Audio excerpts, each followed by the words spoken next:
All right, we're gonna get crazy tonight. I have not much tea. I should have pre-planned ahead.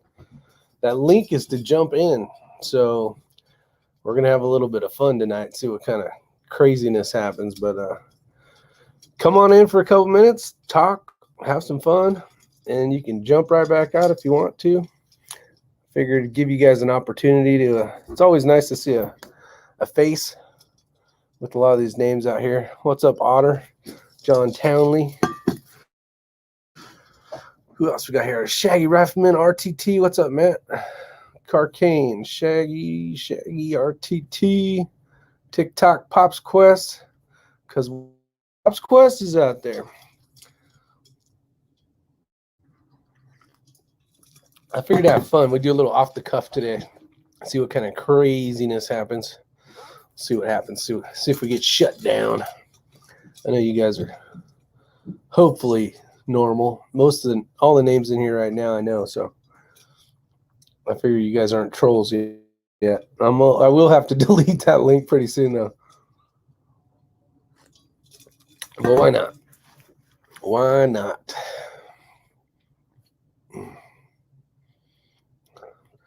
Carcane says, try Jameson cold brew if you want to mess with yourself. Half and half with ice, then pour to hard coffee. Oh, you lost me at coffee. Ain't nobody got time for that coffee. Mil Spec Grunts out there. What's going on? Tim Davis is out there. Tim Davis helped me out with some social distancing stuff today, which is pretty cool. The link's up there, Matt, if you want to jump in. Link to go in the panel here. Blue Girl 65, hello. Joaquin Jack Nala. I figure I give these guys a chance to jump in. 45 Auto, Keith Gregory. Who did I miss? Jackson's out there. What's up? John Jeffries, Robert Warren, Skoll, Eagle Eye Shooting, John Townley. Make sure I got everybody so far. Looks like everybody's getting their notifications that we're going to have some fun. Who knows what's going to happen? This could be a complete shit show, but that's why we show up every day, right? Otter says you missed the last two. Was in the mountains over here hunting and shooting deer. Awesome, Otter. That's cool, man. Doug B, Nick Knox. Nick Knox, you still in Korea, buddy? I would assume so. Have you come in caught up yet? Not yet.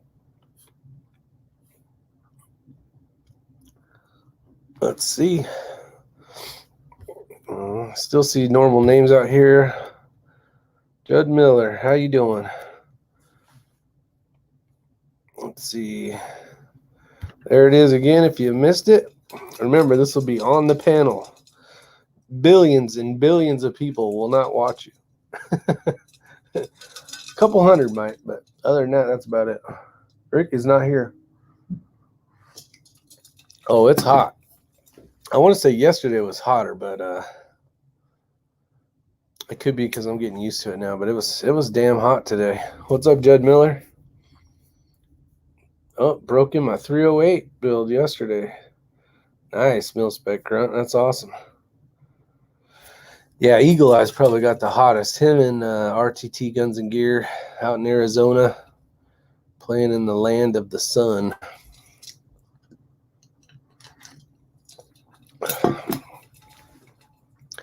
My soda neighbor now 6, still here with TR Preppa. Oh, Blues Girl 65. We got Matt Cross out there. What's up, Matt Cross? Bang. What's going on, man? How's it going, man? Nice to see your face. Yeah, it's cool to finally meet you, man. I appreciate it. Thanks for jumping on. We're just having fun. I figured why not open it up to see how many crazy people we can get out here. Now we got two on the panel. Man, we got two crazy people. There's quite a few regulars that would be pretty cool to see show up and put a face with a name. For sure. That is for sure. Yeah, it's always nice. I've actually had a good chance to meet quite a few people on YouTube. In person, and it's pretty awesome. You're gonna have to turn your mic. You're gonna have to turn your speaker down a little bit because I can hear myself. Oh, you're getting some feedback. I'll cut it back a little bit. There you go. Very cool. I might also engage my Bluetooth headset. Maybe that'll make life a little easier for everybody. It might. How many Let's see. people are streaming right now? 29 people. Cool. We got X-Ring popping in here. Let's go like this. X-Ring in the dark. What's up, Mr. Ray? Good to see you. Hey, what's up? Not much. We got Matt Cross. We got we're doing a crazy night tonight. We're getting crazy tonight, right? So I don't know how much you're gonna be able to handle this. I'm getting bad feedback on your end. Test 1, 2. Okay. I don't know. I got my volume down. We got the other Tim Davis as well here. Appreciate you, Tim, helping me out today. Yeah, you're welcome. I think we got room for one more. If one of you crazy guys wants to get in here, keep the trolls out. Matt, how you doing, sir? DW. You think that's my microphone or someone else's? I'm going to mute a couple of you guys just for a minute here. Test 1, 2. Test 1, 2. Okay, it's Matt. So, Matt, your speaker is too close to your microphone. Actually, you have this headset in. Test 1, 2. Yeah, it works when he's muted. I don't know what's going on. Abigail's out there. Pop's Quest. Let's see. What else? Judd Miller's out there. Milspec. Texas Bullet. 45 Auto. Joaquin. All right. I think we caught up. I think we are caught up. Well, Matt, I think you had gel cups before, but if you didn't, welcome to awesomeness. Dude, I'm telling you, man, I've always known about them, but it was just one of those things where it's like, yeah, the foam ones, the regular ones that come with the headset are not perfect, but it's not like it's not like they're bad. It's not like they don't work, And then this company sent me these gel cups and that ear pro, and I was like, oh my God, this is what I've been missing my whole life. If you wear ear pro more than an hour, you want gel cups. I mean, especially if you're wearing them 8 hours during a competition of some sort, it's like you have to wear them all day. That's the only way to go, I think. I'll wear ear pro when, like, especially down on the border and stuff like that. I'll put them on because you end up just sitting in some bushes and waiting. Turn those suckers up, and you can hear people. Sometimes it plays mind tricks on you. You think you hear shit, and now you're looking across this pitch black border like, is that something right there? Like, what is that? I know I hear it. Sometimes it's a bad thing too. Yeah. Yeah, Pop's Quest, he uses a little foamies. I know I have a pair. I think Ray has a pair. I'm not sure about Tim, but the built-in, the molded ones. And that's about the only thing better than the gel, because after a while, that the gel are nice, but you get all sweaty right here, where they don't do that when you're wearing those, but they work good. I like the gels. You be gelling. Matt be gelling now. I like your hat. I noticed your sunglasses don't come down low enough to really get it out here. This isn't a No, not that one on your videos. Yeah, dude, I have like, okay, so remember how you and I were talking about flex fit hats? Yeah. Whatever, month or two ago. I found them to where they have the mesh back and to where they are notch hats. Nice. So remember before we were talking about notch hats, but didn't think they had them in flex fit or something. Yep. Is that what it was? Yeah. I think so. And so, I found those, and now I'm selling them too. So awesome, man. Ray's riding and got his motorcycle jacket on. What the hell's going on here? Must be cold. I'm riding a motorcycle. I'm cold. I figured I'd stop for a minute and talk to you guys. Man, I tell you what, you can come over here and you'll melt like the rest of us. I know you want me to send some of this cold weather your way. Oh hell yeah! I'll send you some warm ones, and you send me a box of some cold. Hey Kenny, I'll run them hot pink followers as long as they work. I don't care what color they are. Ain't nobody caring. 100. Yeah, let me see what it cooled off to, because it's a lot cooler than it was today. Do those freeze? Anybody know if the gel cups freeze? Kilid is out here. Kill 72. Yeah. Let's see what I got here. Oh crap! Let's see, Henderson. There it is. 93. But so not too bad.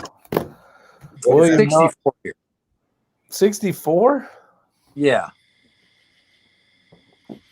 Did anybody answer that? Does anybody know if those gel cups freeze up? I don't know. I can imagine it. I don't either. Matt will never have to worry about that. Don't even. What do we got going over there? I know that yesterday I picked up my rifle was sitting on my tailgate. This was about 2:00 yesterday afternoon. I picked it up and I thought I left part of my hand on it. Jeez. I mean, it was like 112. Yeah. Sun been beating on it for like an hour or two. Man, it's got to suck. No, they are on your hot ass head. Let's see. Got Peltors, Bosey gel cups. Yeah, there's a ton of different ear pro out there. Did Tim freeze? Did you? Yeah, I think I did. Yeah, your picture froze. Yeah, I see that. It's kind of cool. I'm like, man, he's really still and he hasn't even blinked. Yeah, it's like, what's he looking at? Blues Girl 65. I got guys out there, but I'm not out there.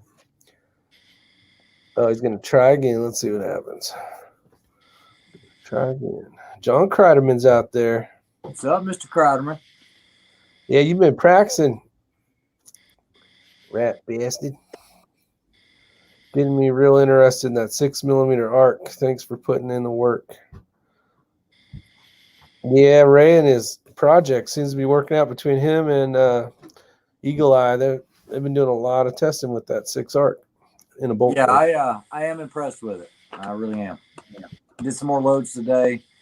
Got some other bullets. Got some burgers and got some Sierras. So I'm gonna play around with those, see how they do. And the country. Thomas Mullins here.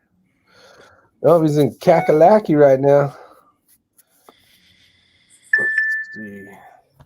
All sorts of crap beeping. And how much do you know, Ray or Rick or anybody really, about? There's some people that really geek out on like head stampings and knowing what everything means on a head stamp. How good are you guys with that stuff? Ray. Well, when it came to the M1 carbine, he knew. Well, are you talking on stamps on firearms or ammo? Sourced from and everything else based on head stamps. Yeah, I got some 308 that I have no idea what it is. It's in cardboard boxes of 20. Is it a white box? No, they're brown boxes. I'll get it. Hold on. That's why I was asking. Let me go get it. Okay.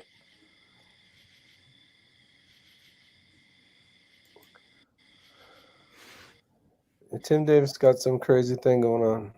Oh, waiting for IV cam connection, it says, Tim. If you can hear me.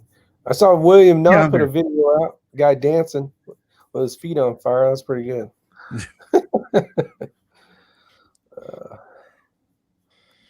Let's see, R15 is no go, Ray. Can you see that, Ray? Yeah, I got it. Good deal. Right. It's good to know. So here's the box.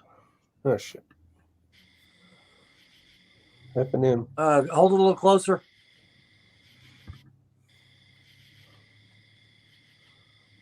That looks like some British stuff, but I don't know. Let somebody else ask, or maybe somebody else knows. Is that the only thing with anything on it? They used to have something called Radway Green or something like that. That was a 308 cartridge. I don't know. It was good stuff back in the day. It was cheap, but I don't know if that's it. It's a Neil, that's for sure. If somebody's got a computer, check out British Radway Green and see if that's it.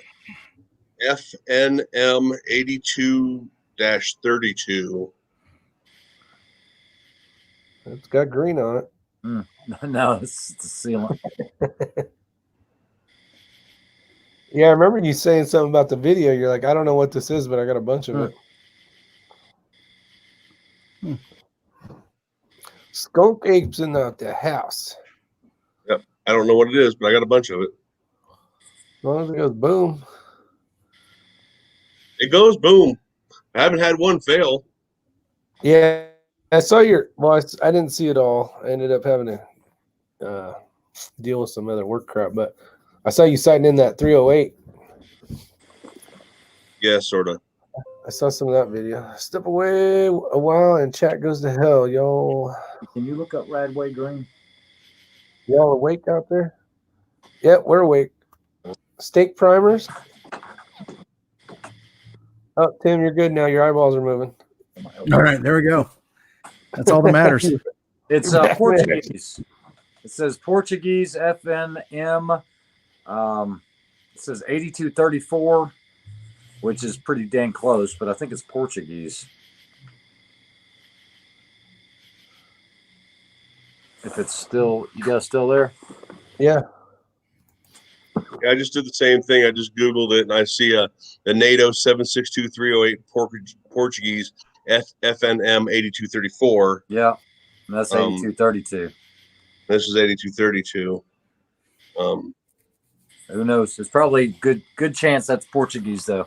Might be a different lot number or something. Who knows? But Oh, now they're saying maybe German. Head stamp ground off is extremely accurate in a Savage. Nope, that's not it.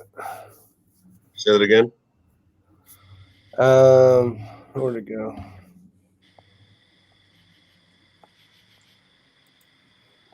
It just says that that's the German stuff, though. Head stamp ground off. These guys are trying to find the answer for you. Hey, what's up, Brian Marks? Working all night. Yep, that's how we do it. At least you're not out on the hill. Portuguese battle packs. That's yeah. Oh no. Okay, Rick or Ray, you said something about the lot number. yeah, Here's a website. So it's made in 1982. The dash number is the lot number. yeah. So this is Portuguese. It's out of a Portuguese battle pack, and the dash, whatever. This was made in 1982, and it's lot number 32. Awesome. Now we all know we're a little bit of learning on the channel. FNM. There we go. Portuguese. And it's got steak primers, like Pop said, and I can't seem to zero with it very well. Yeah.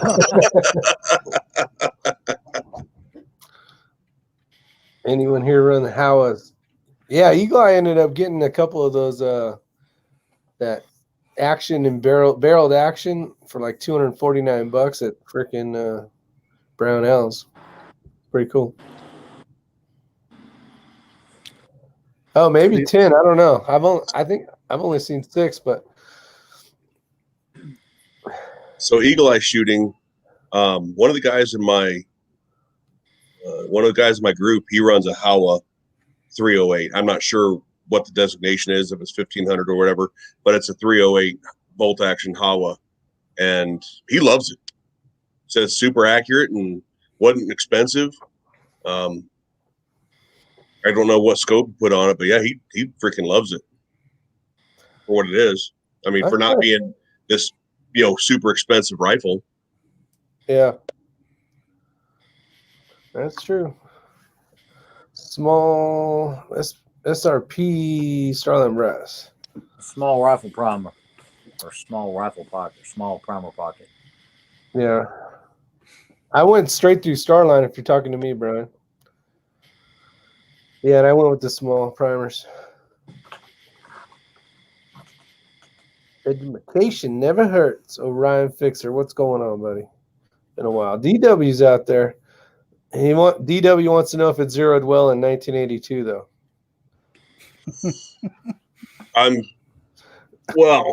Yeah, I'm sure it did.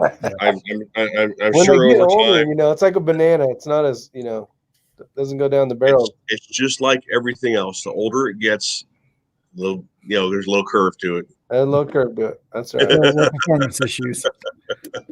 Start having some performance issues. That's right. Right. Need enhancement drugs. Blue pill. So Ray, that was a pretty snazzy F1 Yeah, I know. paint job there. That was a pretty nice looking rifle. Yes, some people wanted to talk about that, and I even addressed it in the video. It is not a battle rifle. It is not a combat rifle, rough and tough, in the dirt type rifle. And a lot of people are commenting, a rifle like that will get you dead. Look, I get it. It's for competition. And that's why I reviewed it. It is not mine. It was sent to me to review, and it was fun to review, but they have their limitations, but for competition, they're fine. Like I had mentioned in the video, I do know Brady and Luke and have known them for a while, and Chris Wiseman. They all shoot for F1. They don't have any issues. And, we get dirty, but not like dirty. Machine. But, yeah, that was a pretty good looking rifle. Yeah, I like that. Well, I made a comment about the rose gold bolt carrier group. Oh, KB32. I didn't have. Yeah, how that would tickle his homo. Yeah, exactly. Now, I will say, because this isn't part of the video, I did have a chance to shoot a skeletonized rifle before, and I did not end up making the review because while we were shooting it, the firing pin retainer worked itself out and locked the bolt open.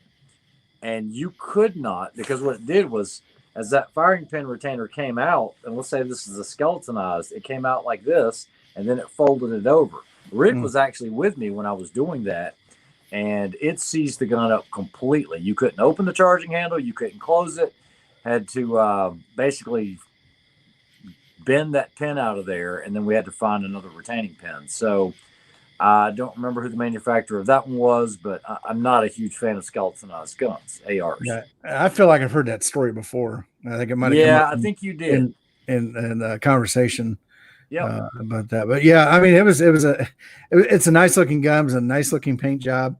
Kind of interesting that it was in a 6.5 Creedmoor, but yeah, that's one of the reasons why I didn't mind reviewing it. You guys noticed I had a JP hat on during the review. I'm sure that went over well. Yeah, somebody commented on that. Let's see. Yeah, C6 quad. Thanks. Climb makes some great stuff. I've been running it for a long time. This one's got all the Gore-Tex and crash protection and everything. They actually whistles. Compression suit on the inside. Who's with you right now, Sam? Yeah, I stopped over at Sam's to talk a little bit. Got to do some stuff in the morning and figured it was a good night to get out. No, you're at Sam's then. Yeah, that's why I've got this real unique little light thing going on. The phone's actually sitting on a Ring doorbell. That's the only way I can get any light so you guys can see me. That's funny. So Sam can watch you firsthand from his phone and he is actually on YouTube or on his Ring. Yeah. What's up, +5? Let's see here. You guys got any crazy questions out there? Let us have some. See how this steers. See how we steer around here. So did you show everybody your new merchandise? I did not. I showed. Where's it at? Let me see if I can find it. I know you sent it out to the Patreon group, but yeah, let's see here. Let me show them right now. Oh shit! I don't know what I just did. Hold on. Houston, we have a problem. That is the weirdest thing. What the hell? Hold on, I'll find a different picture. So you have patrons, Rick, and you're also trying to sell them stuff. They're already paying you to see your videos. No, I was showing them the logo. I was showing them the cool logo. That's cool. Social distancing. Actually, I like the coffee mugs, and I like how you added that. I can add that into that logo if you want. That stay back. 1,200 feet, 1,200 yards. No, yeah, it's fun. Or you could do long range or precision long range social distancing, 1 mil at a time, something like that. You know, we can play around with it a little bit. Have some fun with it, huh? Yeah. I still think that it should be like the view of through a rifle scope, whatever reticle you choose, but a view through a rifle scope with like the sign that you see down here for illegals, you know, like the 4 or 5 people holding hands running across the road. Yeah. With the dragging kid? With the dragging kid? It says social distancing. Yeah, my kind of social distancing or something. That's your you see that all the time. Yeah. John Crottimer, I'm glad to hear it, man. He said he was telling you, Rick, he learned a lot today, this weekend with positional shooting. Yeah, I'm jealous, man. I am jealous. I wish I would have been shooting as well. There's Matt. Matt, you back? Can we hear you? Can you hear us? Yeah, is it working better? Audio's better. Working better. Can you hear me? Yeah. Good deal. Yeah, it's working. Yeah, before you could just hear everybody else. Laptop. I was on my phone. Oh, I got you. Let's see. No, fire questions. We can talk. Blues Girl 65. I don't know if I can answer the question, but I'll try. I know they landed a Chinook and pulled out a ton of people with a bunch of burn victims, and it was pretty crazy. They rescued a lot of people, but a lot of people were injured. Things are going nuts right now up north. Things are going nuts right now in the country. That's a good point. It is. There's as many city fires as there are wildfires. That's right. Car dealerships to churches to freaking Circle K's and anything else within between, right? I'm getting ready to make a hat that just has 2020 with the red like cross, just like the whole year. Just skip it. So I'm going to find this. I saw it around here.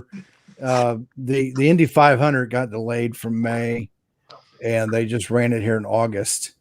And so Speedway, the town around the track, is always a huge party.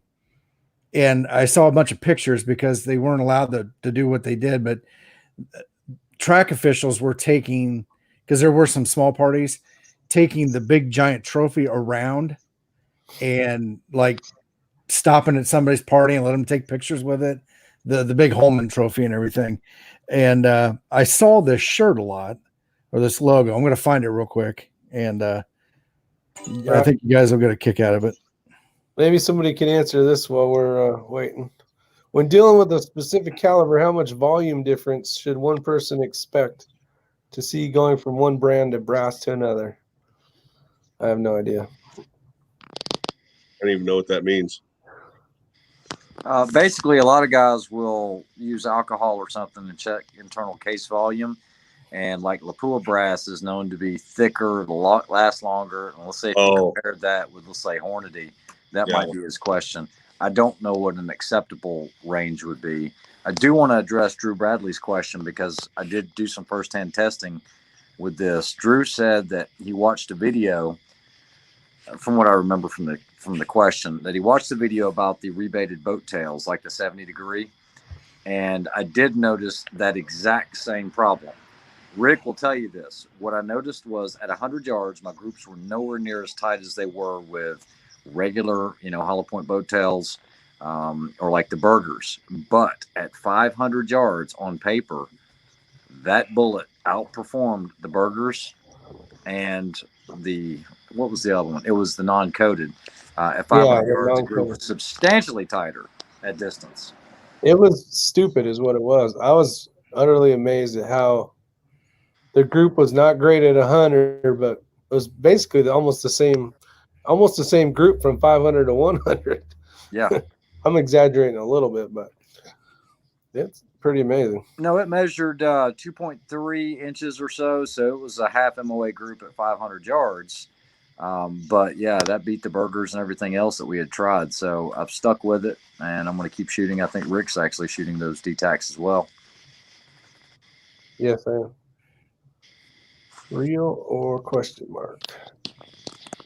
I would assume Blues Girl 65 says my son can learn a lot here. You're his tribe, LOL. Yeah, Eagle Eye answers the one question. Let's see. I like it, TD. With two, awesome. Wait. Do it again.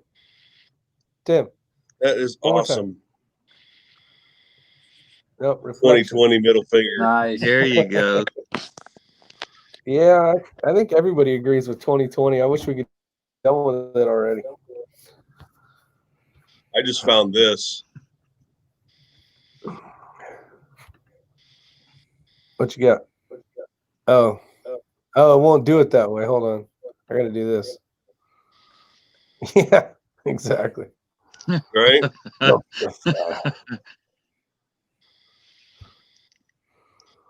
Guys, I'm going to be the one lone dissenting voice. I've got nothing but good news. Actually, I've been at a new job for about a week and a half. It's going amazing. Awesome. So good news for me. Yeah, good for I'm you. having fun with it. Congratulations. Yeah. So, yeah, I got off the second shift beat and can lead a normal life now. So That's awesome. No, yeah, good to hear. Yeah, definitely. Glad to hear something good's going on. Yeah, right. I mean, something, anything, shit. Yeah, anything at this point. Like, I'm just glad it's somebody we know. Like, yeah, like when somebody finds a magical box of 9mm somewhere, like that's magical news for somebody. Like when I was looking for that image, I stumbled across that. I don't know if you can see it very well. Kind of. It says the official emblem of the year. Official emblem of the year. Yeah, it's got the 2020. I believe it. I might have to make some stickers. Natalie says it's been one of favorite years ever. Man, I just don't see how. In retrospect, I don't have to drive to work every day. I work from home now. So in that sense, that's pretty cool too. Cause I was driving about 100 miles a day round trip. And, so in that sense, it's been good. And I've gotten to goof off a little bit more because I'm not working as much because I'm working from home and, don't have to do all that extra driving. So I guess, there's ups and downs. You can find positives and negatives and everything. You got a point. I can't argue that. Like, what I lost my job 3-4 weeks ago, and I'm finally doing YouTube for a living. It's not paying the bills. It's not paying the bills, but I'm actually. But you're doing my it only income now. So I'm technically doing it for a living now. Well, at least you got YouTube. You're living the dream, but it's a nightmare at this point. Right? Well, I hope you sell some more hats. I'll have to go over there and buy a hat. I'm self-employed at this point, I guess. Now, Matt, that's one way to look at it. So years ago, I talked to Pops Quest, and he's basically he's able to run his Pops Quest as a business. And I don't know if you're doing this as well. But basically, like LLC in it or Right. run some type of thing, but being able to write stuff off that you're going to buy normally and shoot and all that kind of stuff. Right.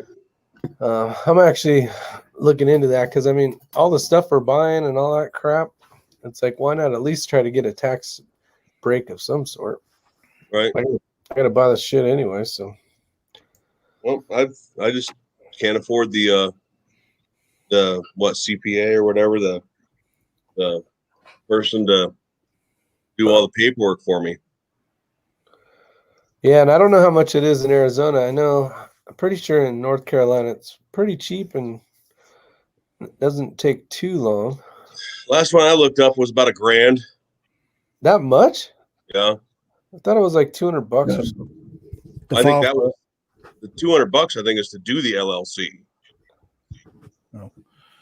I could be wrong though. Most like here in Indiana, you can file for a limited liability corporation online, and it's minimal money. They even give you a default set of so they are articles of limited liability or articles of LLC or whatever it is that they give you.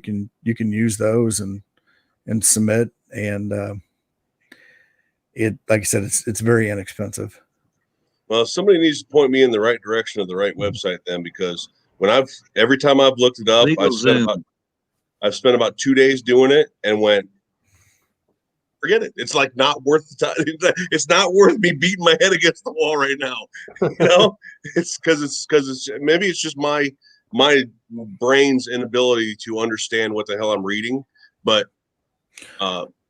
so generally in most cases, I mean, you can still run your business as a sole proprietor and still take profits and losses and deduct that from your taxes. Where the limited liability corporation comes in is that kind of shields you personally and financially from anything that might happen with the company. For example, training, right? You would want to put a shield between you personally and your personal assets and the company. That way that you ensure you have that legal firewall between you and right. and your company. And that way, if somebody were to get injured, they necessarily cannot sue you as the person. They can sue the corporation. They could maybe sue, the instructor, kind of thing. But you, the individual owners of the company, are shielded personally from liability from that thing. It's really where that comes into play, and then some tax structure. But every state's a little bit different, and I'm going to advise you to talk to a lawyer or somebody in your specific state that understands your laws, because what I know here in Indiana from what I've done personally, and not as an attorney or as a CPA, I contract all that stuff out to keep myself out of trouble. And we, I've gotten myself, I ain't gonna lie, I've gotten myself into trouble with taxes and stuff, about 10 years ago when I was out on my own, and I learned my lesson, and it's a lot cheaper to pay an attorney, and it's a lot cheaper to pay an accountant to keep you out of trouble than it is to get you out of trouble. Right. Yeah, Lynn Holt had some good answers too as well.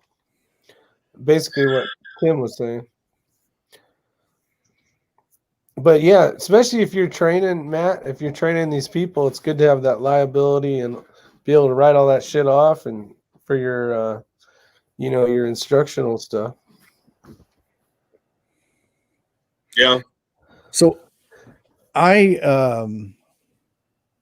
don't know if I've talked about this a whole lot. I am a certified instructor with the NRA. I do most of my stuff, my training through the Boy Scouts, and that's the whole reason why I got it. So, I'm covered under the liability insurance of the Boy Scouts, but I do remember that there are, at least through the NRA, as an instructor, you can get personal liability insurance for doing instruction that had a very high limit, and the premiums were not that expensive. Yeah, it's like $4 million worth of coverage.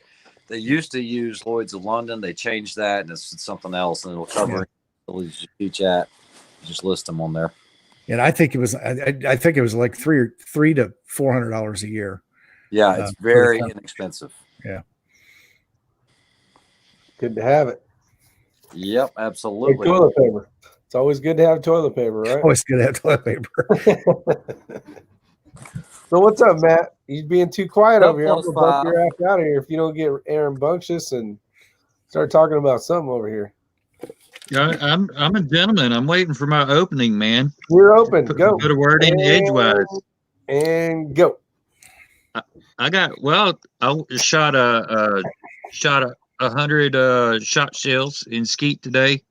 Getting ready for a tournament coming up on the 19th. It's a small kind of informal deal going on down in Gastonia. So I went out and celebrated my weekend and the new job by going through 100 rounds of 12 gauge. So that's awesome. Yeah. What are you running for a shotgun? I've got a CZ redhead target model. So it's basically a standard redhead, but with a heavier receiver and 30-inch barrels, extended choke tubes. And you're shooting pretty nice gun. I call it the poor man's Kragoff. Nice. Yeah, it works well. Well, I'm glad to hear someone's out shooting shotguns because I haven't in a while.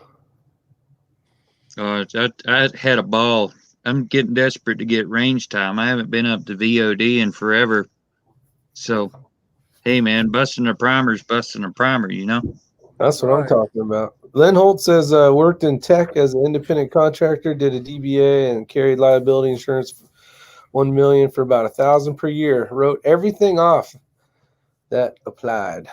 That's what I'm talking about. I want to be able to write some shit off. Yeah, Chris Smith. X-Ring is cold. He's in North Carolina. And he's got his riding jacket on, freezing his booty. Well, I don't have a windscreen or anything, so it's just it gets a little chilly out here. DW had a good question, or he was responding to something about nodes. So if you're new to reloading, just the easy way to think about it, DW, is basically increasing charge. Let's say you go from, I'm just going to make up a number here.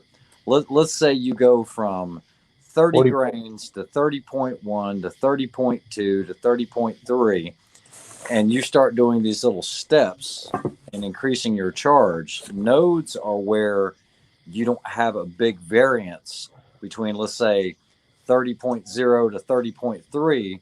It's pretty much in the same area. So you'll come up with these accuracy nodes. That's an easy way to explain it. It's a lot more scientific than that. It's really easy to do. Maybe we need to do a video on that one day, but you want to be on a node so that a little bit of variance in your charge does not affect the accuracy. Make sense? Think of it this way. You're increasing, and then it levels out. Then you're increasing, levels out. You want to be on where it levels out.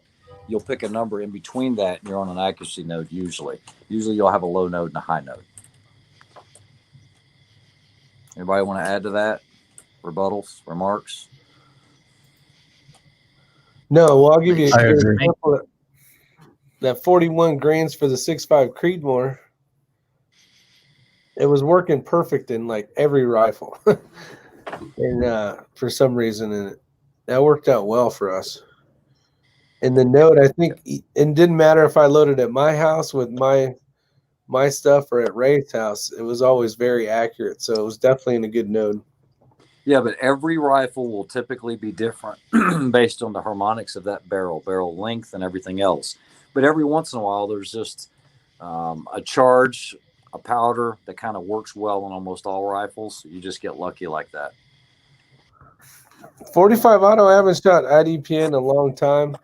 The place we were going every Thursday night kind of just, I don't know, got bored with it. I wasn't shooting enough ammo, and we did a lot of shooting throughout the week anyways. I was getting better training and shooting more rounds, so I stopped going.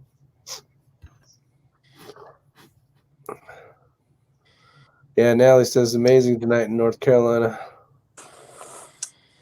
Yeah, Otter, you're right. I have showed it a couple times, but I haven't shown it out on the range and how you can go and do that. You can do it on a computer model now.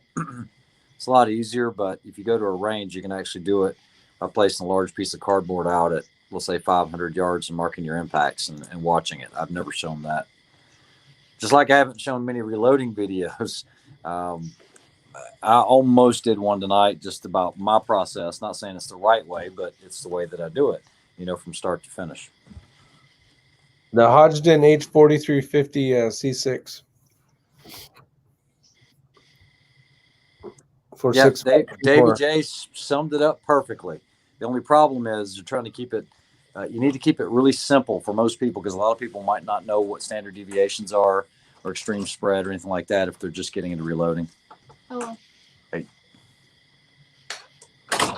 What's going on, guys? Finally caught another. Sergeant Devil Dog's here. Thanks for showing up. Yeah, there's another good answer here, too, as well.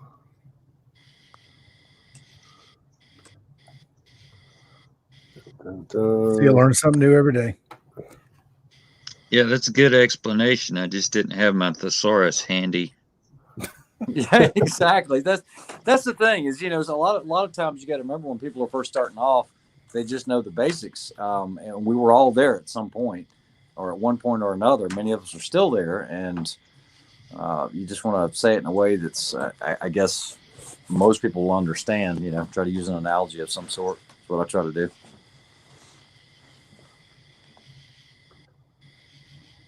Let's see. Stick to 2.2 cc of FFFT. So how long do you think we're going to have an ammo shortage? And is this due to lack of materials or not enough production?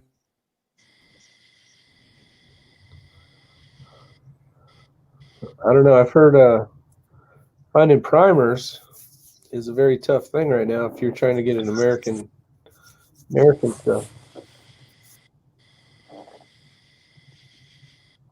So I don't know if this will interest anybody or not, but I have a ammo service subscription through Target Sports USA, and they're really good about sending you an email whenever something comes back in stock, and they'll even let you reserve ammo when it comes back in stock.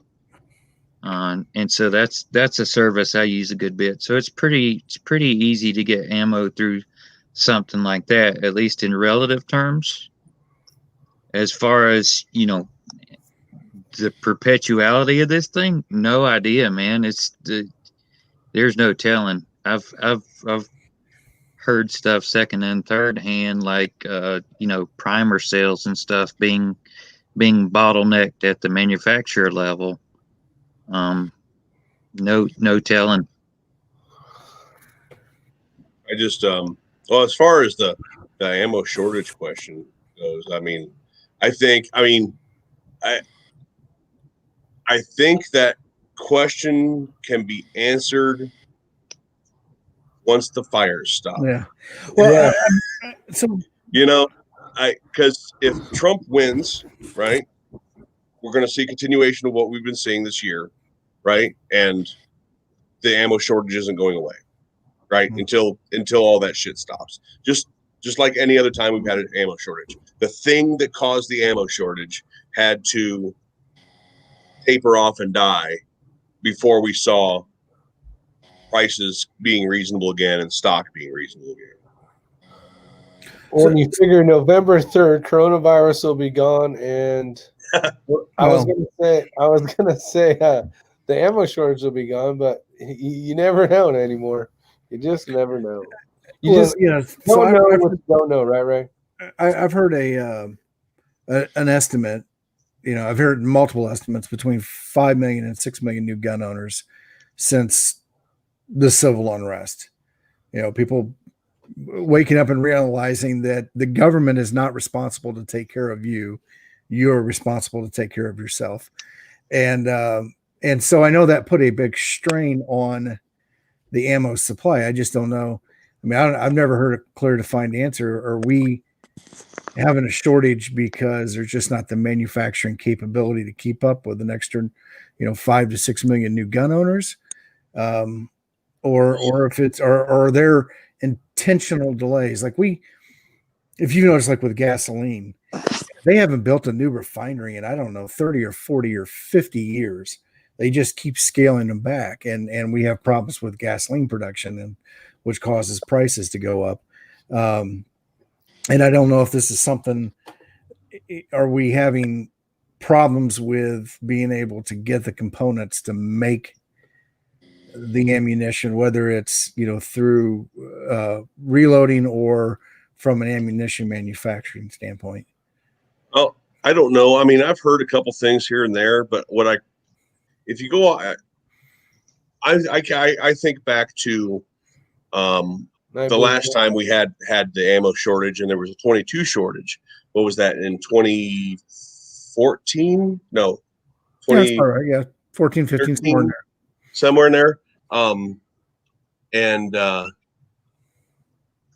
yeah, I guess so. Anyway, I remember 22 Plinkster was at the CCI factory during that, and CCI had said that they added a shift or something, and the only downtime the machines had were for quick PMs, and that was it.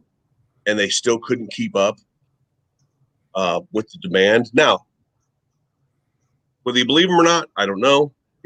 I'm just based off of that. If you add millions of new gun owners to that equation, I would guess that there's probably at least to an extent, an issue with keeping up with the demand. Yeah, that's just a guess. Yeah. Well, when you think in terms of supply and demand, okay, so if you're powder manufacturer, primer manufacturer, things like that, not only are the reloaders, your reloader market's still there, but all your primary ammunition manufacturers are going into overdrive. So for ammo manufacturers, commercial level guys, your powder inventory has to go up, your primary inventory has to go up. That's just that much less for, you and I, if we're in the reloading market. Sorry, but the, Hornady's got bigger bucks to spend than you and I do. Yeah. So they're sending it where the money is, really. There are two, but to your point though, there's hardly any Hornady ammunition on the shelves. And what you do find is double the cost that it was a year ago. But I just watched in the last couple of weeks 2 very good videos. One of them was I think it was the Winchester manufacturer, and the other one was Hornady, where you got to go through the tour of the manufacturing plant, and those were both very cool videos. And watching how they make that ammunition at high volume. It's pretty interesting, and how they're making the bullets right there, with lead and copper. So, see, and what I had heard about primers, at least, is, and I could be completely wrong, there's so many that are allowed to be made or manufactured in America, and then everything else has to come from some other country, basically. And that's already, this year and next year have basically already been sold to the manufacturers to make ammo. So like somebody had said, there's 99.7% of them go to all your large manufacturing companies, and then 0.3% to reloaders. And that's a lot of the same information that I had heard. So we may be screwed for another year, and that, so it's going to suck. So hopefully you got what you got, and whatever you can find, get, if it's not too crazy. I tend to not subscribe, and some people do. So I tend to not subscribe to businesses holding back when there's potentially billions to be made. It doesn't make much sense to me for them to run half shifts and not produce as much as they possibly could for this for this ammunition, because people are, when there's a scare, even if they couldn't charge, let's go with the cheaper than dirt prices, 6 times what it was pre-COVID, right? So steel case Shit ammo. 9mm is 60 to 70 cents a round at cheaper than dirt right now. it was 11 to 15 cents a round in February. Yeah. So put that into perspective. They could still charge 50 cents a round, and produce twice as much as they're producing. I just don't subscribe to businesses intentionally shooting themselves in the foot by missing out on millions, if not possibly billions of dollars worth of ammo sales by scaling back or not producing as much as they possibly could. Yeah, I agree with that. Yeah. It's something about basically, it's not a hazmat fee. It's something about importation and the making of whatever that primer material is there's only like so much allotted or something like that. You got all the new gun owners, like you guys were talking about, all the new people trying to hoard ammo. You got just the normal people that shoot, and with all the new shooters and them trying to even get ammo or try to train with, the little ammo that they got, that's a ton more rounds of ammunition that these companies are trying to make and fulfill. I'm sure they're making as much as they can, but the problems are, I'll give you a good example. I can't say the company, but I know for a fact that they will only use American-made primers. There's millions and millions and millions of ones from different countries that they could use, but being a manufacturer in the United States of America, and them basically saying that everything is made in the USA, they can't get a hold of, or they would be lying, or maybe at some point they'll have to change the verbiage if they want to make ammunition. Well, I think in I don't know. that video, it was the Hornady video. They were making their own primers for right there in house, and they showed how they made the primers to go right in the bullets as they were going through the manufacturing process. Sure. That was Hornady? Well, but I guess what I would ask is, okay, that's Hornady, but is everybody doing that? I mean, at some point you wonder, you buy a box of Remington shells. Did Remington actually manufacture those, or did they go to a third party and contract to put their label on them? How many of the major manufacturers actually do really everything turnkey in-house, and how many rely on, contracts and third parties and whatnot to source all their components? Big companies, Hornady, Federal, Winchester, really well established businesses. Yeah, sure, it's easy to do everything in-house and go turnkey, but smaller operations, they're probably having to spread it out a little bit. Yeah, if you guys need bullets, Acme bullets, Eagle Eye put that in there. I've been using Acme bullets for years. Actually, IY6C, all capital, will give you a 10% off if you end up going over there to buy some. But they're not the greatest. They make stuff that's better, but for plinking and practicing, who gives a rat's ass? They work perfect. I don't know. Do they come in pink? That's the thing with powder. I don't know the number, but I think there's only like 3 places in the I don't know if it's the world, but basically you got like Australia and a couple others that have powder. They sell it to like Hodgdon, and they sell it to this, and they make their own little mixtures.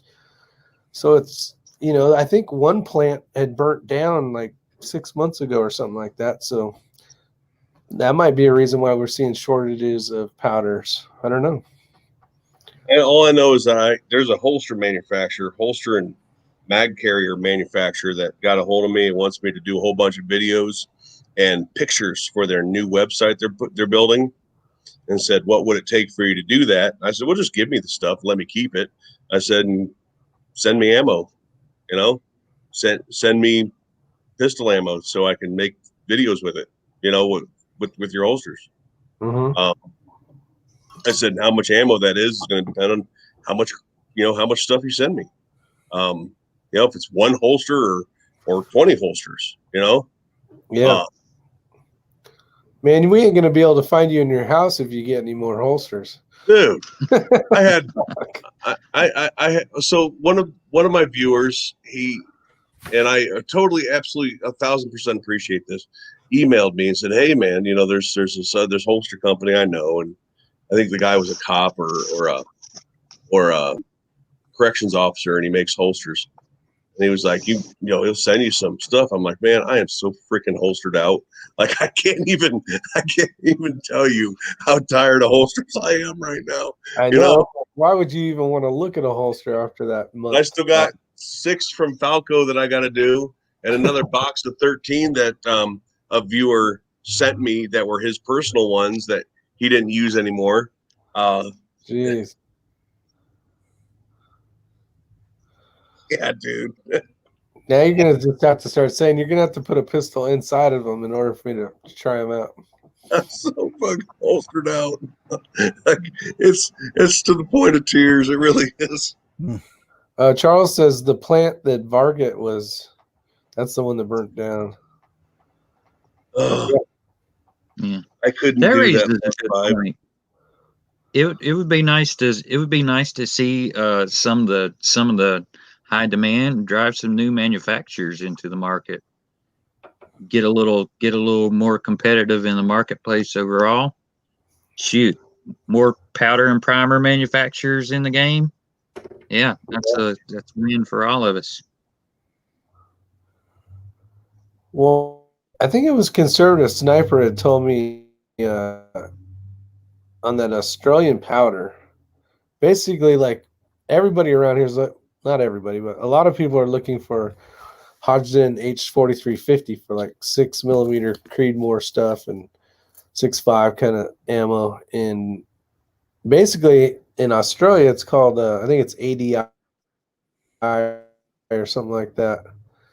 And it is supposedly the exact same stuff because it came from that factory originally anyways. They just bottled it with the Hodgdon, containers. I don't know if that's completely true, if they add some little something to it or whatever the case is, but if people don't have anything and they can't find anything, and all of a sudden you're online and you see this bottle of Australian stuff that you have no idea, never heard of it before. More than likely, it's probably the same stuff, like a tight group or something that somebody uses. You'll have to look into it, but there's stuff that we've never heard of out there for sure that probably is the same stuff. So I don't know.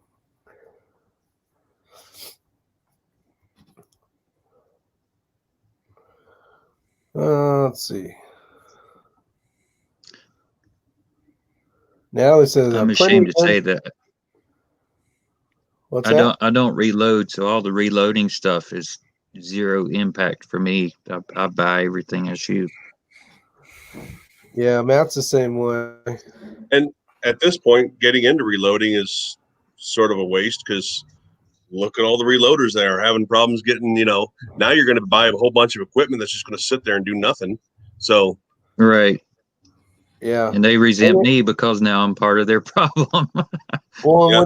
when it comes back, and this may be a something good that happens in 2020 is people can't find any components and they're selling off the reloading stuff really cheap because they can't do anything with it. This may be a time when, if plan ahead, maybe you buy some of that stuff now at a really good cheap price. It's like when you reload and you see primers and there's 10,000 primers and it's like, oh, that's a good deal. Well, you don't really need 10,000 primers this month, but at some point I'm going to need 10,000 primers. So you buy those, and you store them away, and then maybe a couple years later you're finding a great deal on a bunch of powder. You buy what you can, just put back when you can. Was it KB32 that mentioned he bought like 50,000 primers or something like that a couple of weeks ago? Yeah, and that's really not that much. I mean, if you shoot a lot, it's not that much. I mean, it's a lot, but it's not crazy. But when you think of 50,000 rounds, you're thinking, wow, that's a lot. But in a couple of years, that's gone pretty easy. Yeah. 50,000 rounds isn't that much. Yeah, exactly. I mean, so that's a couple, 2, 3, Right. 3 years of shooting. It's like 3 rifle barrels and maybe 1 pistol barrel. Well, what's cool is if you need to, you can put small pistol primers in a rifle cartridge. You know what I mean? If you don't have stuff and you need to make stuff, that's the cool thing about having the reloading stuff.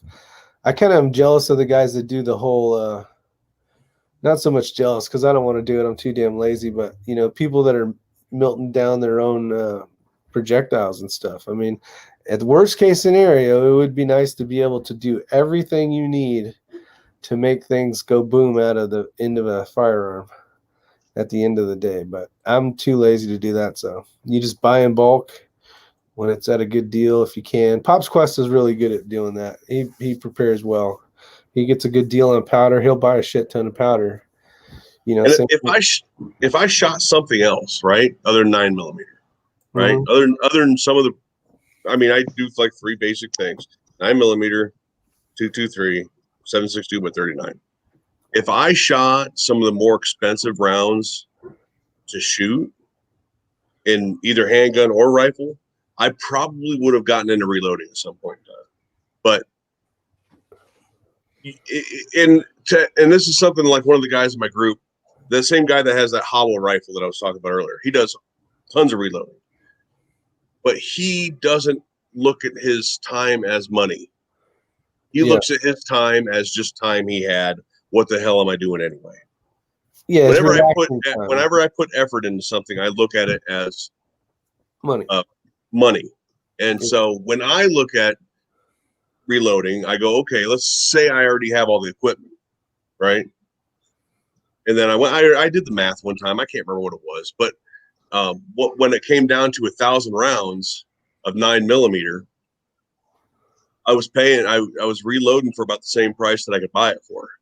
Yeah, you can't really use 9mm unless. Well, that's why I say if I was running something more expensive, that'd be different. But for 9mm guys, I mean, unless you really enjoy it, it doesn't really save you that much money, if any. Depending on what you shoot, of course.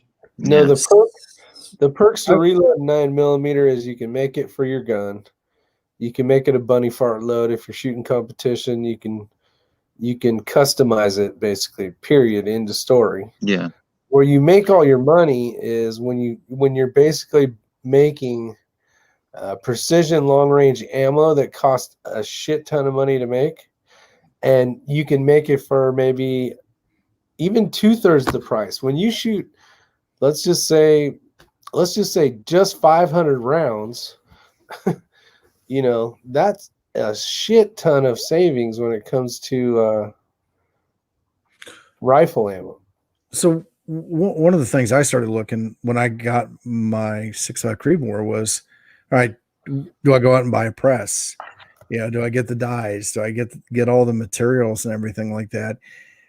And I look at those costs and I'm like, well, shit, I can, for basically $1.10, whatever, I can buy the Hornady ELD, 147 match and be probably just as happy. I don't know where that break even point is to where you've made that investment. Somebody, I think, I don't know if it was Ray that mentioned it, or I've heard it somewhere. You don't necessarily save money by reloading. You just get to shoot more. Yeah. But I don't know where that break even point is to where, by the time you invest in a press and the dies and all the stuff to get started, even not necessarily, I mean, you're going to have upfront costs for the consumables, but at some point, where's the break even point from buying factory ammunition versus, reloading? There's obviously benefits to reloading if, like you were saying, if you want to mess around with your loads and make something that's a little bit more suited for your specific firearm. Yeah, Charles has some great questions here. When you start loading like 10 millimeter is a very expensive round. Or if you're trying to make, here's a great example. So when you buy a 25 pack of self-protection rounds, even 9 millimeter, what's that cost? $30, 35. Well, I don't even know right now. Probably $200. But just some $350. Some normal hell, I don't know, critical defense or something, 124s or one whatever. There's a big difference in cost savings because you're only getting 25 rounds, and it's basically like $1, maybe 25 a round, and you can make it for probably, I'm talking pre-COVID because I haven't had to buy anything, but like 9 cents a round or something. But would you be able to buy those critical defense? Yeah, you can buy the bullets or the Hornady ones. Individually, you can buy them. Yeah. I mean, because if I could buy those, I wouldn't want to get into a self-defense shoot though, because I had made hand loads, and that could be something maybe used against me. I don't know. I'm not an attorney or anything, but always consult an attorney in your state. Yeah. So I don't know. I tell you what, just as a rule of thumb on that one, I've always heard that if you use the same ammunition as your local law enforcement agencies, you're typically fine. If you go out and you buy those, what was the rounds that KB-32 shot through that vest? The forest copper ones or something. Yeah. The spun copper ones that penetrated right through that body armor. If you go out and you get around like that, that might be questionable. But if you're shooting at least the same ammunition that your local law enforcement agencies are shooting, you're generally going to be safe in that realm. As far as somebody saying you're not being a vigilante and so on and so forth. And what it amounts to is that a good lawyer on the other side of you, he's going to he will try to use anything he can. If you've made a modification of your gun, if you're using some sort of a high powered, specialty ammo, they're obviously going to try to pick apart anything they can to win their case. The problem comes in to where there's not a case out there where it's actually happened. Public opinion, on the other hand, is different. Like that cop that's had the "you're fucked" or something like that on his on the barrel, his dust cover. On his dust cover. Yeah. So public opinion crucified him for that, right? But I don't know that there's actually a single case out there that a legal modification, I should say, has been a deciding factor in any court case. But I'm going to do the same thing and say I would absolutely consult a fucking attorney because there's nobody here a lawyer, Yeah. Oh, I stayed at a Holiday Inn last night, but there you go. What's up, Andy? Ohio Wolverines out there. Yeah, that's the tough thing. I mean, people can't take a joke, right? on their rifle. When their dust cover comes out, it should say you're screwed, right? Doesn't somebody have a hashtag still a dick on the end of theirs? I have a hashtag still a dick on the mobile. If they see that, they're way too close, and they ain't in a good spot. Let me tell you. I like to smile and wait for the flash one myself, but hashtag still a dick is pretty awesome. I appreciate you guys liking that. It's been a sweet rifle. I need to shoot it some more. I wish I was shooting right now, matter of fact.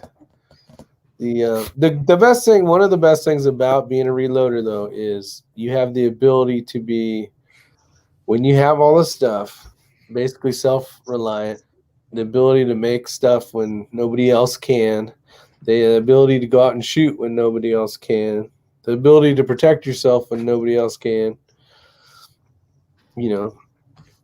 So that is a So bonus. that's assuming you can find primers. No, that's assuming you already bought primers. Yeah. Okay. Well, That's assuming you consumables bought are exactly the primers and problem. powder. Yeah. So while we were talking, I went over to Ammo Seek and looked for .264 Hornady 147 bullets. Nobody has them. At least Nope. out of the ones that Ammo Seek.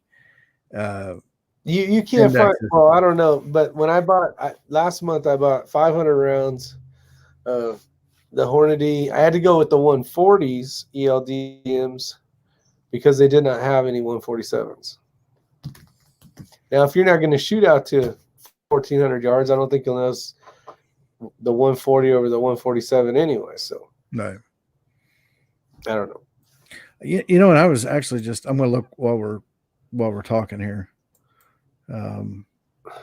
For the manufactured ammunition from Hornady, because I looked at that a couple weeks ago, and you could still find it. It was a little bit more expensive, but it wasn't real bad. Probably because it's not as in demand as like 9mm. So yeah, I'm looking at 9mm right now. 1,000 rounds CCI Blazer brass, 147 grain is $589.49 right now. 58 cents a round. Dang. For brass? No, for the whole thing. Oh, okay, gotcha. The whole round. Yeah. You know what, though? There's people out there buying that stuff because they don't have anything, and they want to be able to make noise come out of the end of their barrel and protect themselves. So I feel bad for the people that don't have anything, and I'd hate to pay that much money for something. But you know what? If I had no ammo and I only had one pistol and it was 9mm and I needed to buy rounds to protect my family, I'd probably I'd buy a box or two just to make sure I got something. I'm trying to take advantage of this whole thing, and I just put a rifle up for sale on Arms List, and I'm trying to see if I can get that sold while people are out. Oh, Matt, I got a good story for you. Yeah? I sold the IOAK, buddy. Did you? I sold that thing. I sold that, and I did. I said I went to buy that son of a gun. I put it in a consignment at Assurance gun store, and I sold that in a Mossberg 930 SPX semi-auto shotgun. Got me Nice. some money to play with, so I can pay for another suppressor that I still don't Selling have. guns. Shame on you. What's that? Selling a gun? Yeah. I never used to sell guns, and I got just one sitting around that collecting dust, and I'm like, I need to get rid of this shit. I could have a brand new suppressor. I've sold so many damn guns. I've sold probably twice as many guns I currently own. I've sold. I can't even remember. I think my first gun, was a Mossberg 20 gauge. That's been gone for years. Chris Smith, I'm selling a Yugo SKS in pristine condition.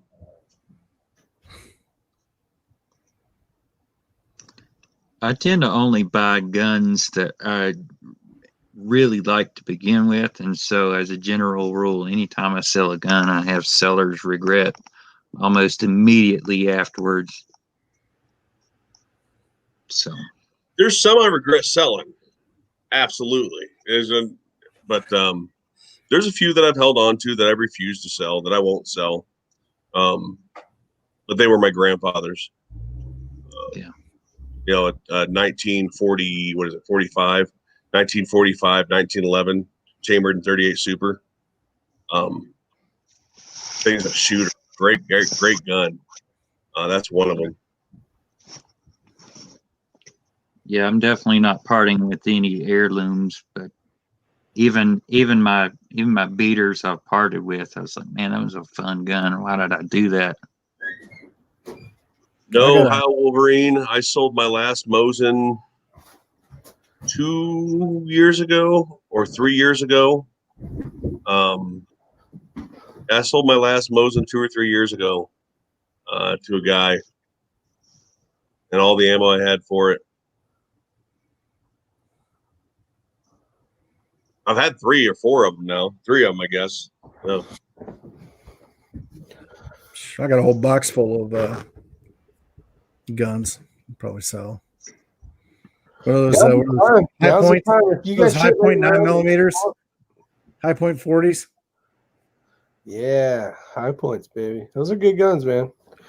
And everybody hates them. I will never carry one, but no, they're not made to carry. I will say this: if you've only got $120 or $130 to spend, and you need a gun, I have yet to hear of one that doesn't work. May not be the best and most accurate gun, but if you need to have something at your nightstand to protect you and your family, and that's all the money you've got, buy it. If you need something that doubles as protection against a dog and an ankle weight during exercise, you're not going to beat a high point. That's right. It does both. And don't sell your grandpa's guns. No. I mean, I guess I'm holding on to a Beretta, a Taurus PT99 because it was my grandpa's. I hate that freaking gun. Yeah, I got this stupid Roebuck. I think it's a Roebuck. Sears Roebuck revolver 22 long rifle that my mom had when she passed away. And I'm like, that's the only revolver I own. And I'm like, obviously I can't get rid of this thing because my mom owned it. So chances are that's probably a Smith & Wesson or something like that. Sears and Roebuck never made any of their own stuff. They private labeled all that. So I've got a nice Sears and Roebuck, or it's Montgomery Ward, one of the two 22 rifles. That's a Remington under the covers. There you go. $5 million for your dog. Who's gonna sell it? But you know, I've got some. No, seriously, I do have I have some handguns that I've bought because you know they don't like you to take them out and try them before you buy them. Where I've bought it, where I thought it looked nice and it felt good at the time, but at the end of the day, I wasn't all that happy with it. And they're still in the safe. And generally, I'm kind of the, you know, I've bought it. I really don't want to sell them, but I suppose if somebody came to me and said, I'd really like to have a gun, and I trusted them, I knew them, I'd probably sell them one. Well, see, everything I have is for sale. Yeah. There's other than those two guns from my grandpa. Every gun I have is for sale for the right price. I mean, and I don't mean like a ripoff. I mean, you offer me the right price, I'll sell it to you. You know, I don't care. I sold my first gun. It's like my first motorcycle. But when I sold my third one, it really didn't matter anymore. Yeah, you know, as long as I have another one to ride. Yeah, I mean, I sold my first gun a long time ago. It doesn't mean anything to me anymore.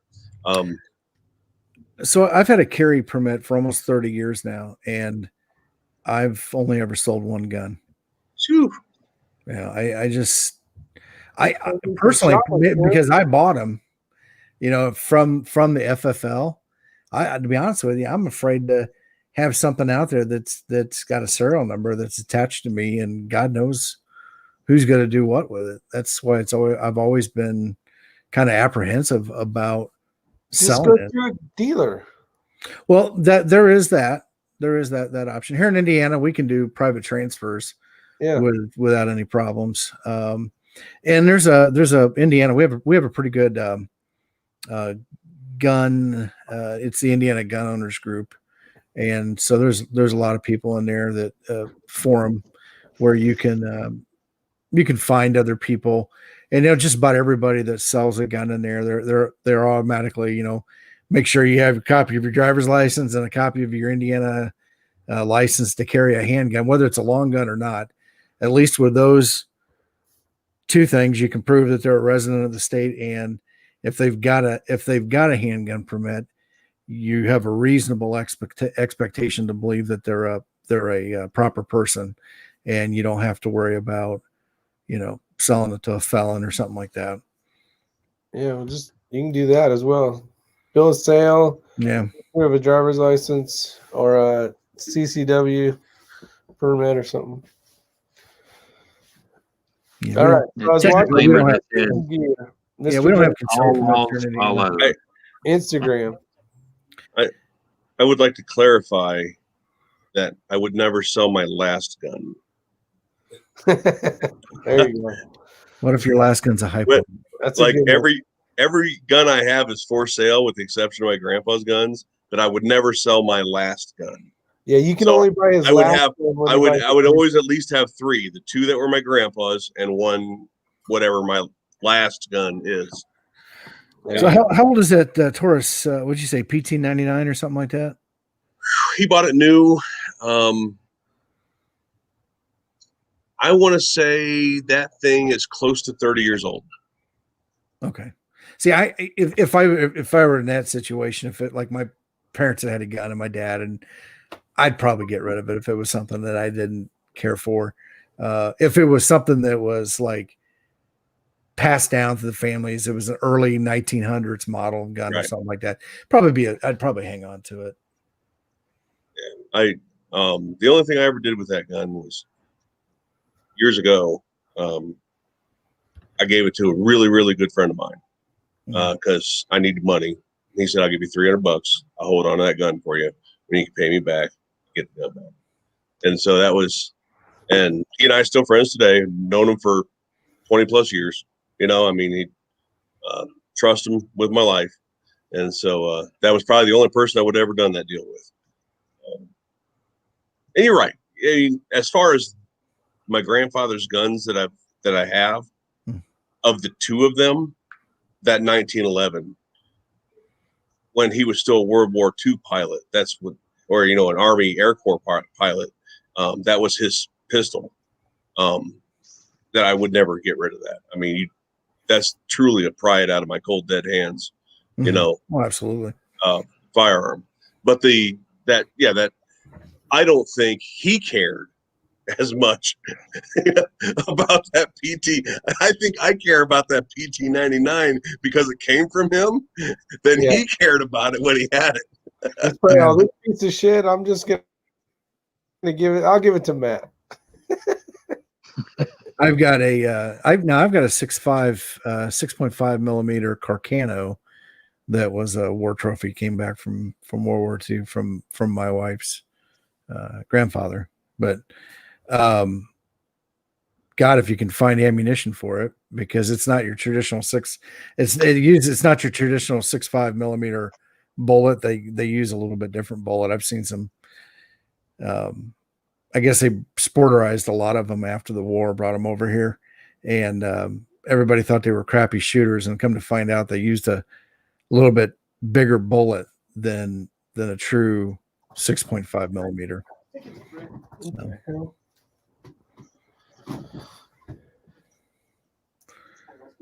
Yeah, I almost sold that Glock 19 that's got the Vortex Venom on it, that then billion videos, got the light on it. That I almost sold that 2 weeks ago. Yeah.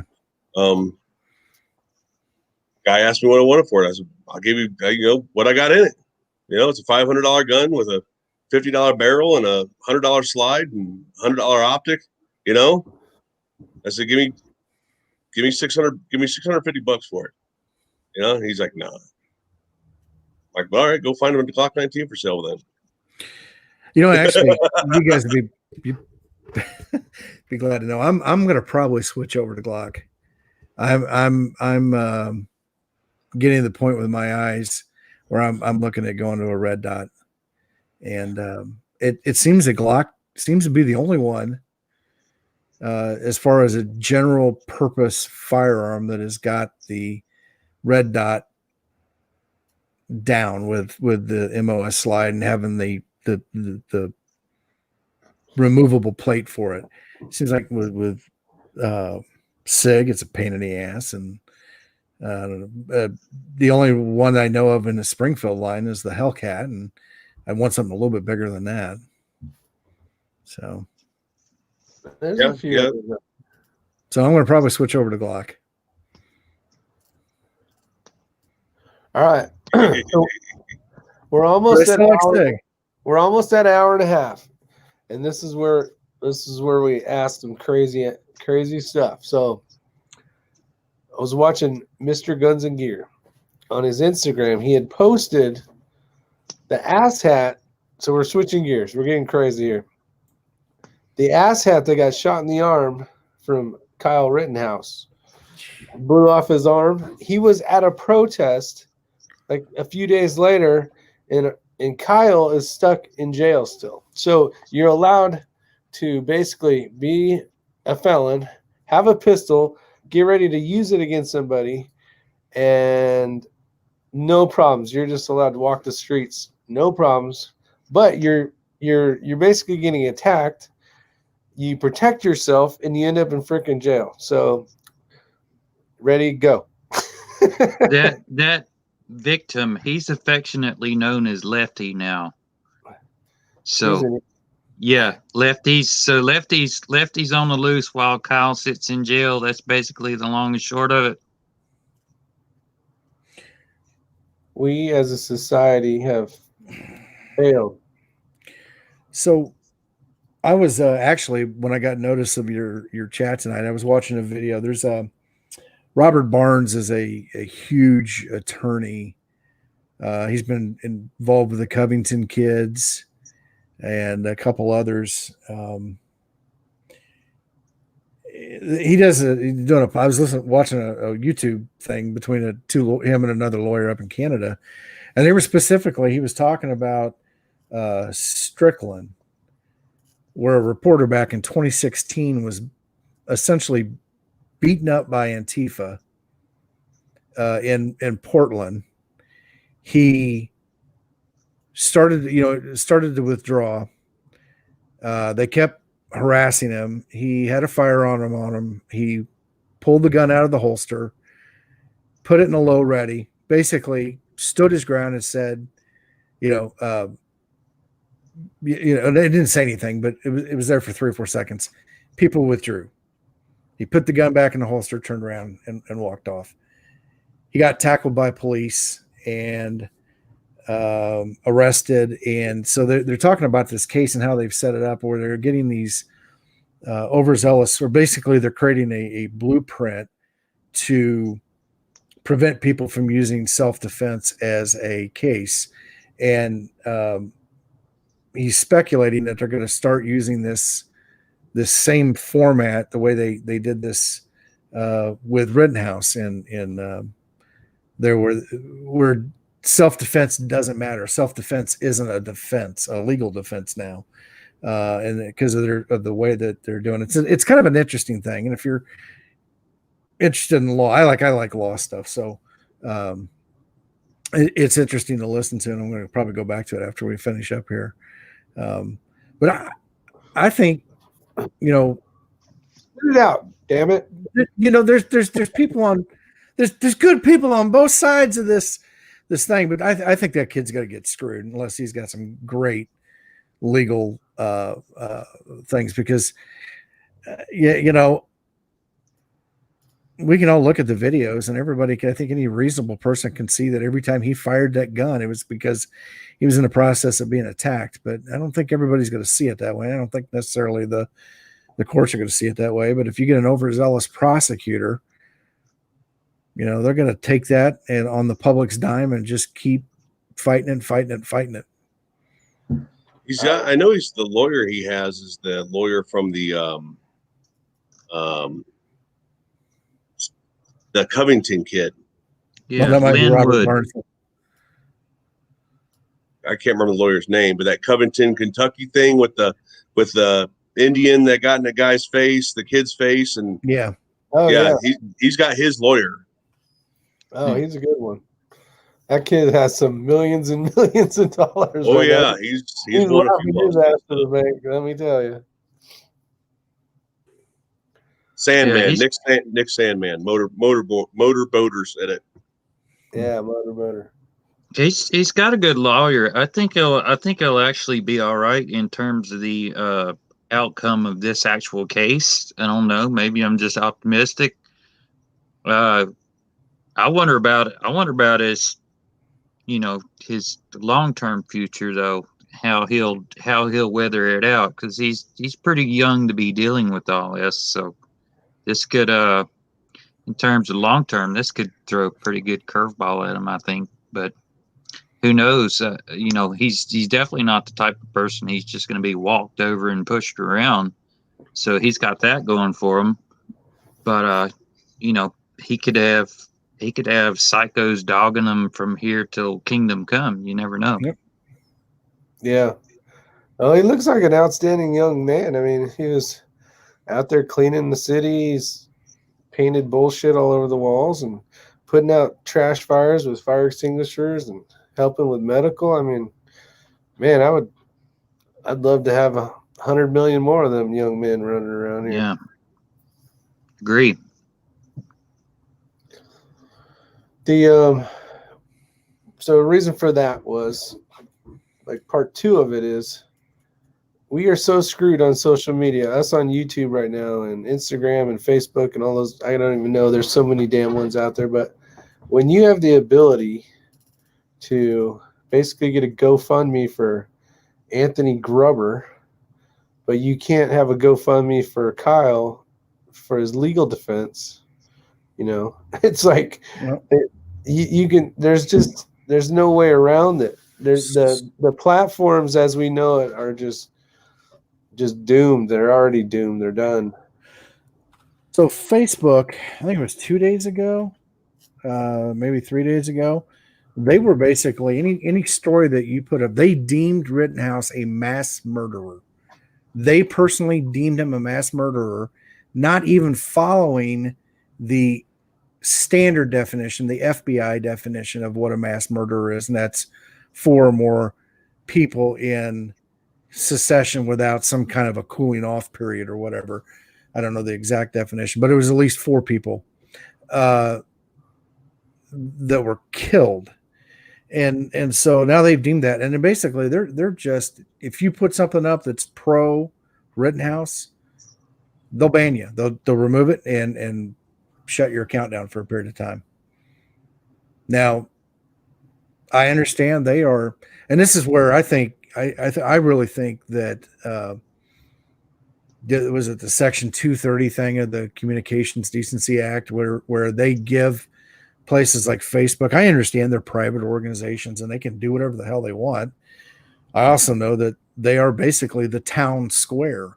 They allow us to have conversations like this, and they get protections. They are protected legally from anything that we say on here, and they've been given that protection but if they want to act like a publisher and actually provide that that editorial side of this thing, then they should, which they do with a lot of places, whether it's gun content or whatever the hell they don't like. Yeah. They should be held liable and have that 230 protection taken away from them. There was another case that I had heard about today. It was New York Times versus somebody, but somewhere in there they were talking about is that case needs to be looked at, because I guess that's what prevents the news media from being sued from putting out false stories. So I guess it's somebody had sued the news media for a false story, and they lost, and it kind of set case law. Yeah, they don't retract even if they were wrong. Some time ago, and it was the conglomerate, but I think Fox News actually headed it up. There was a thing where basically the news organizations, from Fox on down, said we shouldn't be held liable for fake news because we're reporting it as it happens, and if we don't have all the information, it's not like it was intentional, if we don't, all this other stuff, this list of things, and which some of it I totally agree with. And then there's others that we've all sit here and seen places like MSNBC and CNN and so on completely fabricate things intentionally, for political purposes. So, but unfortunately that lawsuit covers all that stuff. But it's much like public figures. So one of the things with that that Nick Sandman in Covington, that lawsuit, his lawsuits hinged greatly on whether or not he was a public figure or not. So once you reach the kid, once you reach a certain status of influence and being well known, I guess you can be looked at as a public figure, and then protections and laws change for you. And I think that's one of the areas that we need to, that places like Facebook, YouTube, Google need hit with, is that when every poll comes through and shows that Facebook is like where 85% of the country gets their damn news media from. Yeah. You become that influencer that should not be under those protections. And private company or not, if you're going to take it upon yourself to be that news organization and you start intentionally suppressing certain political parties and certain voices, that protection should be lifted from you. You shouldn't get that protection anymore.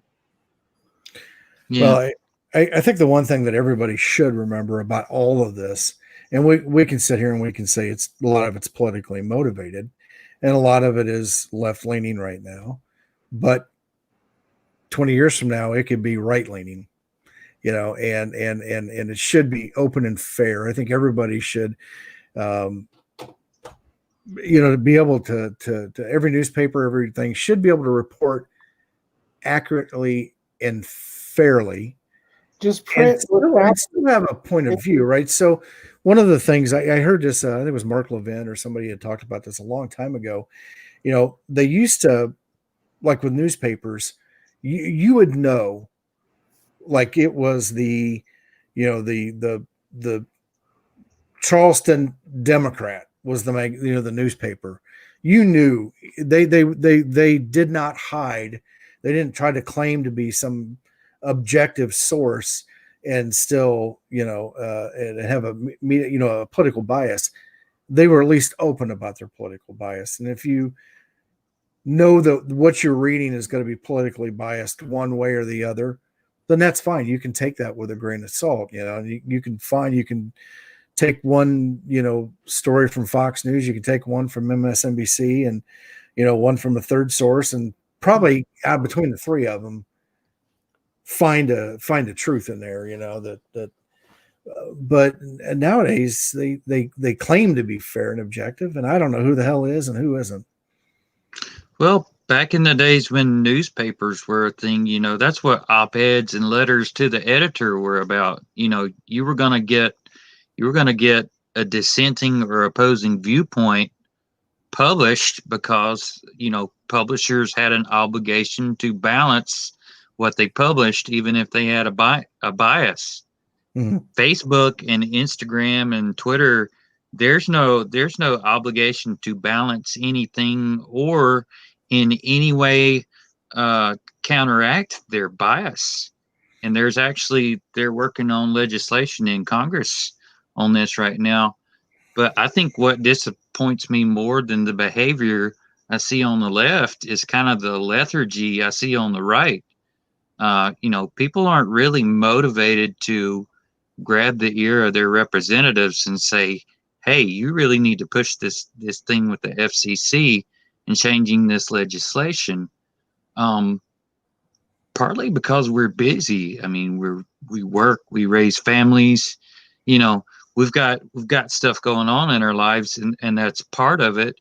But there's actually a genuine outright lethargy on the part of the right where, we're circling the drain, but we're working so hard. It's almost like we don't care, So, every week, at least once a week, if not more, I get a email from my congressman with a question of whatever the topic of the day is, whatever they might have a vote on. How do you feel about this?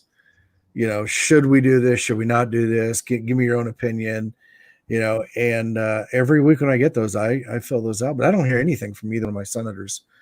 if there's a topic that means something to me, I'll go chase them down and send them a letter. And I usually remind them about their oath to the Constitution too.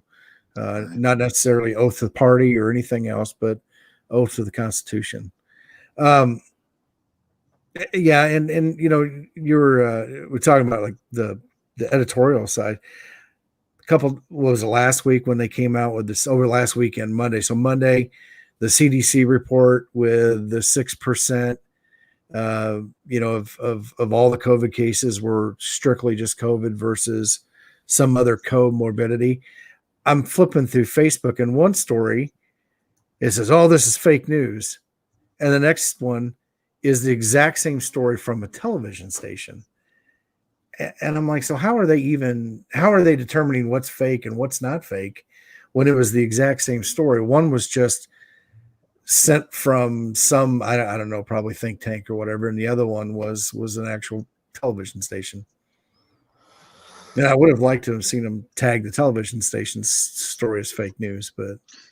Well, if you go back and you look at video footage of like the recent interviews Congress did with like the heads of YouTube and whatnot, they say, "Oh, we have third-party fact checkers." Like, yeah, we went and sought out, an independent agency so our bias wouldn't be. No, they didn't do that at all. They went and found an organization that's more left-leaning than they were, and said, hey, if you guys will underbid all the other contracts, we'll use you to censor our content. And so now YouTube is saying, well, we don't do our own fact checking. That's an independent third party. Well, their independent third party just so happens to be more left leaning than they are. So there's not a snowball's chance in hell that it's actually fair. There's a place up in Phoenix. I can't remember the name of the company. I want to say it starts with a V, but I could be wrong. But it's an office building. Real quick, Matt, I'm going to fact check you on the fact that company might start with the letter V. Right now, I'm going to fact check you in real time. Okay. I'll wait for Rick's all like, what's he talking about? But it's a business. It's a Facebook censors. It's the people that work for Facebook that go do nothing but check stuff all day long.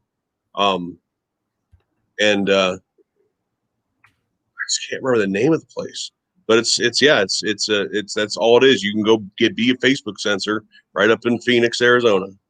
I can't remember the name of the damn place though.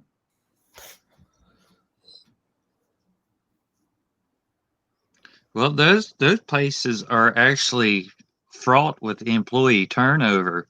Like the wonderful irony of that business is people can't stand to work there. I think they last like 3 or 4 months careers on average, and the work environment's hellacious. And it's because the left has a glorious tendency to eat their own. And like the people that work for these censorship companies, their bosses and their coworkers are frankly dicks. And they're, it's like, hey, you get what you get, I'm going off the rails tonight, Davey. Jerry says. It's a crazy train, buddy. So I met a guy when I was last time I was out in California, who was building data centers for Facebook and stuff like that. And they have a huge staff of employees that work outside of the, what we know as Facebook, like in the data centers and stuff like that. And he said in those places, people are normal. It's only in the, the programming, the corporate side of Facebook that they're pretty left leaning. He said everybody else just is normal, everyday people. And Matt, is that an American pit bull that you've got? No, it's got the long snout. Budweiser dog. It's a bull terrier. Yeah, okay. I thought that It's was referred to as the actual American No, it's pit bull. Spuds McKenzie. Spud McKenzie. Spuds. Yeah. That's right. Draco. Alex, is he drinking Strohs with Alex? Now, Draco. Matt, Draco. would Draco. you sell that dog for $5 million? Draco. Matt, What? Call him a fucking dog. if someone handed you $5 million, would you sell him? Oh, in a heartbeat. Yeah. Exactly. Yeah. We've been having this conversation. $5,000. You kidding me? Do I hear $5? All right. Well, let's get the hell out of here. They're very close, Matt, and that dog. Real tight. Yeah. Well, he doesn't speak English. Oh, he's a Mexican American pit bull. We can rule out English bulldog then, right? My girlfriend went across the border to get him. Wow. You got to crack beer. Hispanic Mastiff. It's a new breed. It's basically a rescue at that point. Yeah. She also bought him for about a third the price of what they normally go for. There you go. Wow. You know, it's really interesting. So I was stationed in San Diego, and we used to go down to Tijuana all the time. But it was so funny that, like, as you're going through San Rosito, where the border crossing is, how it goes from, like, you see everything's normal to when you get across the border, the skinniest cows, like hips all over, bones all over the place, and it's like, and you go, you're just going across the border. It's really surprising to see the difference between the two. I don't know how things have changed in the 30 years since I've been, to Tijuana, but I remember we had to walk over, we called it Shit River, to get to downtown, where the bars and stuff were at. We had to walk over a bridge that they had some kind of canal where they dumped all their sewage in. That's the one that goes into the San Diego beaches. Yeah, it is. You're absolutely right about that one. And Matt, by the way, it's Cognizant. Cognizant is the company in Phoenix that. I was putting it in the comment section right now. Yeah. That's cool. Cognizant. Yep. Yeah. Nice ironic name. There you go. All right. Well, with that said, let's Matt, it was a pleasure, my friend. Well, we got two Matts. Matt Cross, it was a pleasure. Thanks for jumping in here and causing ruckus and mayhem and all sorts of, just you're a pain in my ass the whole night. Hey, anytime, man. I enjoyed it. I'll shoot you an email or something. You'll have my email address. All right, man. I'm game to jump in anytime. Yeah, Jerry, I did watch that video. It's quite funny. Tim, appreciate it. Oh, not a problem, man. Thanks again for the logo help. And I'm gonna work on a special one for. All right. Yeah, either you or Ray. I don't know. I haven't figured it out yet. You'll like it. It's a joke logo. And Matt, always a pleasure, my friend. Yeah, I made it through another one without hurting too many people's feelings out there. You're good. You're really quiet during the whole, the whole shooting thing. What shooting thing? Mm. What are you talking about? The guy that's still running around with half his arm. Rittenhouse. Black Lives. Oh, the subject got changed so freaking quick.